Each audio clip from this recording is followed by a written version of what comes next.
আজ বৈশাখী অমাবস্যা, বছরের প্রথম অমাবস্যা। আর তারাশীতেশ্বরী মহারানীজির মহাভোগ চলছে, মধ্যাহ্নকালীন অন্নভোগ। মা তারাশীতেশ্বরী মহারানীজির কলিযুগের একমাত্র জাগ্রতা জীবন্তা কালী। মাতা ঠাকুরানীর ভোগ দর্শনে দুর্ভোগ দূর হয়। আমি চাই প্রত্যেকটা বাচ্চার মঙ্গল হোক, প্রত্যেকটা বাচ্চার আপদ বালাই বিপদ দূর হোক, আমার প্রত্যেকটা সন্তান ভালো থাকুক, প্রত্যেকের মঙ্গল হোক, প্রত্যেকে কৃপা লাভ করুক মাতা তারাশীতেশ্বরী মহারানীজির। কলিযুগের একমাত্র জীবনতা, একমাত্র জাগ্রতা মাতা বামা কালী ঠাকুরানী এই মুহূর্তে প্রত্যেকে দর্শন করছে।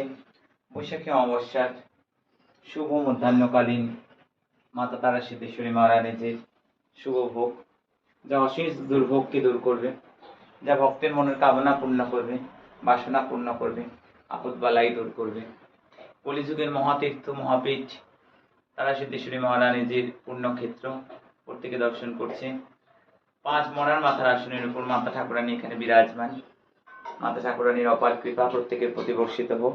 প্রত্যেকে ভালো থাক, সুস্থ থাক, সৎসঙ্গে যুক্ত থাক।